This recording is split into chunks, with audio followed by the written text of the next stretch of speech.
Hello and welcome to my channel. I am Zodiac Bandit, and there's a narrative going around about the Bells Hells that is they are the weakest group of all of the previous campaigns. So compared to the Mighty Nine, compared to Vox Machina, the Bells Hells are the weakest group we've ever seen. And I want to sort of go over it today and sort of either dispute this claim or, find out that it's actually factual and there's a basis for it. Because I've been seeing it a lot lately and I really do want to discuss it because I think it's rather interesting to go over and sort of talk about exactly if it's true or if it's not true, and if, it's just people's personal opinions on the characters or not that are sort of molding this idea in all of their heads. So let's get started. Before we truly get started, I do want to just say spoilers for Campaign 3, Campaign 2, and Campaign 1. Just overall general spoilers for Critical Role. So if you don't want to hear spoilers, or if you do want to hear spoilers, either click off or continue watching. That is your choice. So there are a few ways that we can break this down and sort of talk about in which areas or in which sort of type of way the Bells Hells are either weakest or the strongest or even the middleist group. Middleist isn't a word, but we're going to roll with it. There are different ways I want to look at it today, which is a narrative strength, a combat strength, and a level strength, or as what I'm going to call it, a timeline strength. And I'm actually going to answer that one first because it's the easiest one. In the current timeline, when the Bells Hells are standing next to people like Keyleth, Percy, Vex, even if they were to stand next to the Mighty Nine, they're going to look the weakest because those characters are all level fucking 20. So of course they're going to look weak compared to those people. But that is part of the story. Part of the story is that these people, the Bells Hells, are a much lower profile, much weaker group of people, so they should be able to sneak past our enemies and deal with it in, their own way and not be sort of seen by the enemy. That was the whole point of these characters right now. The fact that they're interacting with people that are of much higher levels. Of course, they're going to be standing next to a group of giants and look small. They're going to stand next to a bunch of strong people who we know a bunch of combat feats for, narrative feats for, a bunch of other stuff that we know about the group. Of course, they're going to look weak compared to the people they're standing next to. But that is literally the point right now of what they're doing. They are to be the small infiltration group. So, yeah, they look weak because they are meant to be weaker. They're meant to be smaller. They're meant to be a smaller problem. So the enemy look at the Vox Machina group or the Mighty Nine group before they look at the Bells Hells. So as sort of a timeline thing, that is sort of what's going on. They are obviously weaker in the timeline because they're newer, they're younger, they haven't been doing this for a while. So they're weaker timeline wise, overall level wise, they're weaker. And that's the easiest one to go over. Next, I kind of want to go over the combat strength, and I'm going to need a bit more detail to go into that one. So to go over the combat strength, I'm going to crank everyone down to level 10 because that's a nice flat medium that everyone has so far in the campaign. And, it's just nice and easy to round them down to that number. So I've actually made 3 death battle styled videos pitting the player characters of a certain cast member together. So I've put Grog, Ford, and Chetney against each other, and I've been able to sort of have 2 fights within that video. One is a number crunch or a theoretical video where I just took the average damage that a character can do in a turn and then saw how long it would take for them to eliminate the other team or the other 2 fighters in the group, and that would determine who would win. Whoever did the most damage the fastest and could take out the other 2 the fastest was the winner of the theoretical fight. So then there was a practical fight where I got 3 players who weren't me. I was sort of a DM to oversee everything. And I had them literally just hand them the sheets and they fought using the characters. So there's 2 fights. So realistically, I've done 3 of these videos. So we have 6 fights to sort of take care of and look at and see if the Bells Hells are truly the weakest. So we're going to start with Marisha. So with Marisha's death battle, Laudna was actually the weakest damage dealer per turn with 14 damage. Keyleth and Bo were actually tied with 26. Keep in mind Keyleth was in her elemental form because that is something that she can just do as a bonus action and then she gets her handful of attacks. So the way it works is I take the freest attack they have, which will be like a melee weapon attack or a cantrip, and that is what I would, give them for their average damage per turn. If they can hit twice per turn without expending any resources, that is sort of how it worked. If key points are there's a fine amount of them, you only have so many, so I didn't take into account a flurry of blows or anything for this. For the theoretical, it is just what you can do at level 10 without having to expend anything. Of course, you could argue that Keyleth using elemental form is a little bit unfair because it is a resource, but it's something she can do as a bonus action. So I've counted it to be fair because all the barbarians we've gone over have also received rage, which is also a bonus action. So if you want to say that Bo actually won the theoretical fight, that's fair.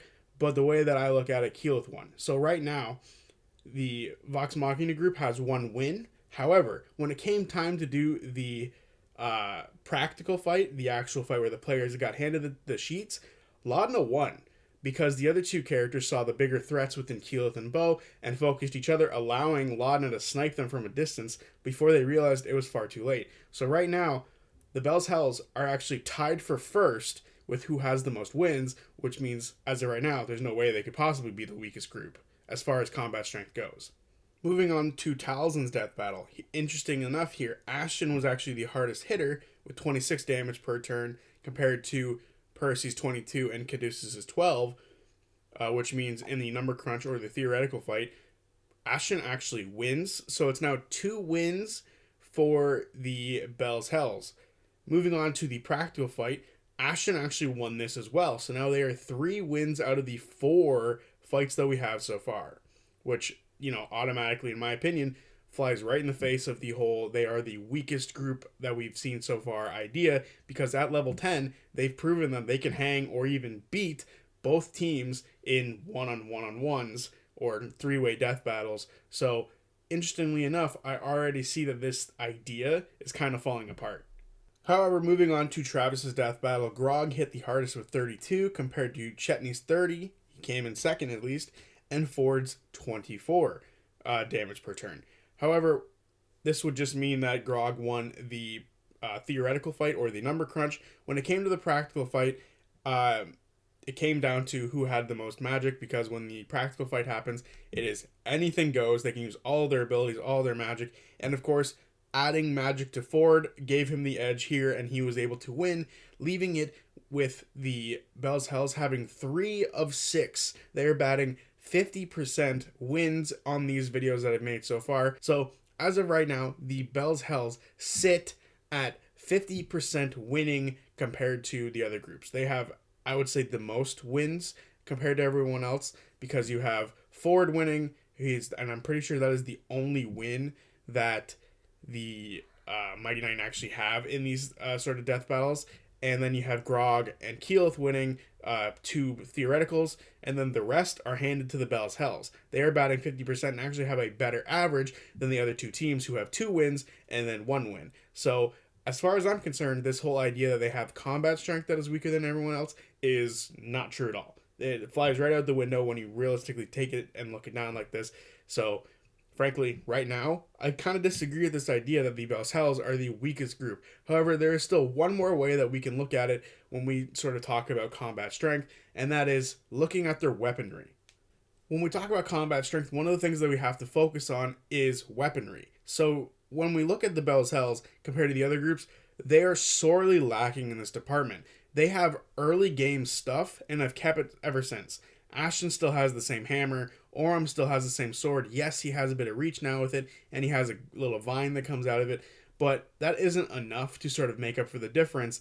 And then, of course, obviously, Chetney has Turmoil, but again, that's super early game stuff as well, and hasn't really been, sort of scaling with everything. They should have been evolving with their weaponry, but none of the group has been evolving with most of their items that they have, with the exception of a handful of things. There is now a staff that allows them to teleport and gives them other magic, and they've just recently been given a few more things by Nanamori, so hopefully that ups them a little bit. However, compare that to Vox Machina, and unfairly for Vox Machina, when we did the level 10 death battles, they didn't have a single fucking vestige, because that was too early in the story for them to have a vestige. Give them a handful of vestiges, they probably run rampant over most of those fights, so it's a little unfair because they've been sort of hampered on these level 10 fights. They don't have their weapons that sort of narratively they received for, taking down the Chroma Conclave. They don't have these weapons. They need these weapons because they're insane, and it helps them tremendously and gives them a ton of their strength, to the point where most of those characters still have those vestiges to this day. What is Grog without being able to grow in size with the Titan Stone Knuckles? What is Vax'il Dan without the Champion of the Raven Queen's armor? These items aren't allowed to be on them for these level 10 fights because they didn't have them at level 10. And it truly hampers them. And as they sort of move forward, if the Bell's Hells don't receive more of these sort of decent weapons, they had a vestige, but they handed it over to a pirate captain who was dead. So it's unfortunate that they had something like that and sort of gave it up. But in the narrative, they sort of got something out of it, so it was good for them. However, it sort of has hampered them with their strength so far. However, two characters did just get an upgrade very recently. We don't know what it is, so I can't really talk about it yet. So I'm still going to sit on the idea that the weaponry needs to evolve with the players, and it hasn't yet. So in that regard, sure. They are definitely weaker than the other groups because even the Mighty Nine have some insane weapons as they move forward. There's the Aeorian cannon for Veth. Ford has a vestige himself. Bo gets a handful of really good weapons. She gets a nice staff. She gets nice gloves. Eventually, Yasha picks up the Holy Avenger. We have a ton of good weaponry for those groups, and Bell's Hells doesn't have anything. So, as far as weaponry goes, Bell's Hells is sorely lacking, and they are in last place. And lastly, I want to look at the narrative of things. So, there's two narratives that I kind of want to look at when it comes to the players being weaker than the other groups. The narrative reasons why the Bell's Hells are weaker than the Mighty Nine and Vox Machina. First and foremost is their lack of teamwork. And this is something we've been talking about for a while now, and it's actually the central part of the story going forward for a little while. So I don't want to harp on this too much, but there is a reason for this lack of teamwork, and it actually goes into the second sort of thing I want to talk about. When you look at the other two groups, the Vox Machina and the Mighty Nine, when the story comes to how it was presented, the arcs in which the way they worked, each individual character was receiving a problem or a backstory thing to deal with. When it came to the Briarwoods, that was Percy's thing. When it came to, dealing with some of Keyleth's Aramente, that was Keyleth's thing. When fighting a Rakshasa in Hell, that was Vax's thing. And then when you go over to the Mighty Nine, you have dealing with Uk'otoa and Avantika. You have dealing with Caduceus' stuff. When you went to deal with Vokodo on Rumblecust, that was Jester's stuff. There was a ton of stuff that was going on at different times for all these characters. The Bell's Hells have to worry about this all at once. All of their backstory stuff is happening at the same time. Specifically 4 characters who I can think of right off the top of my head.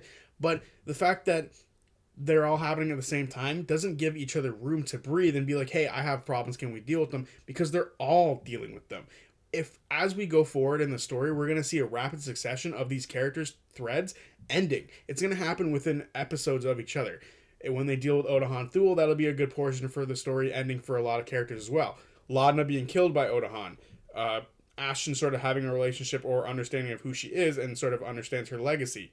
And just the overall Rued is Born connection, if they were to deal with Odahan soon, that would be a Fern and Imogen thing to sort of deal with. And then when we get to the moon, we have Liliana, we have Ludinus, we have Predathos, we have all of these things up there that are going to be connected to a bunch of characters.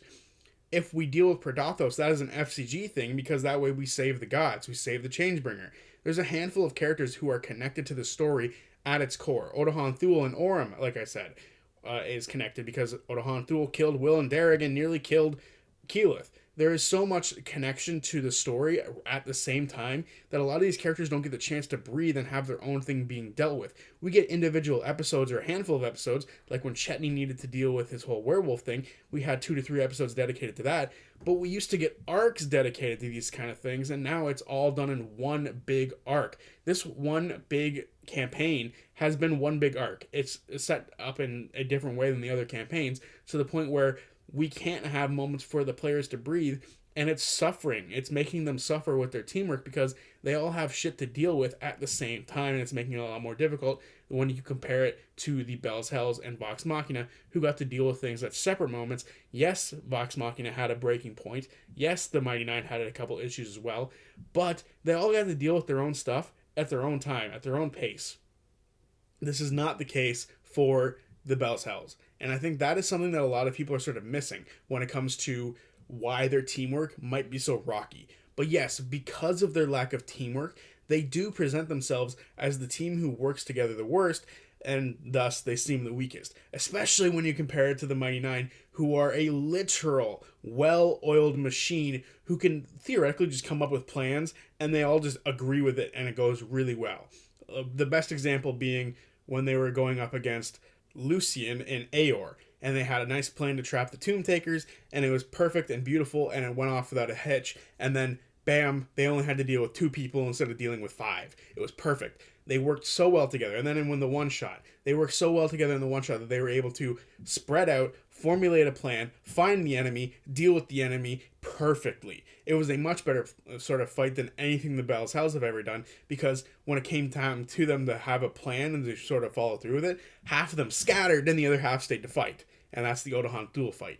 So we are well aware of this weakness. This is a huge weakness, and I believe this is the reason so many people think the Bell's Hells are actually one of the weakest groups.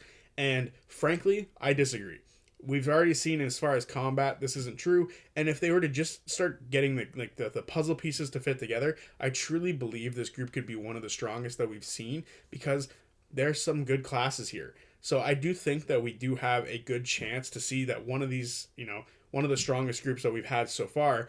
But if none of the pieces don't fit, they're not going to be on the same level as the Mighty Nine or Vox Machina. They need better weapons, they need better teamwork, and of course, eventually in the timeline, they will eventually reach that strength. But as of right now, that's sort of what they're down on. So realistically, currently, they're the weakest, but they have potential to tie up with the other groups and not be seen as this weak group. So I hope they do that, because that would be very fun for us to see. Let me know what you guys think down below about this whole idea. Are the Bell's Hells the weakest in your mind? Are they the strongest? Are they the middling group? What are they? What are they to you? Are they strong, weak, the middleist, as I said earlier? Let me know. What do you think they could use to sort of boost themselves? Is the upgrades that 2 characters just received recently going to be enough to change this and make them part of the strongest groups we've ever seen? Is that a possibility with just those 2, or do the others need to get an amp as well? So let me know what you guys think down below, and I will see you guys on Friday for the recap of episode 81. Until then, peace.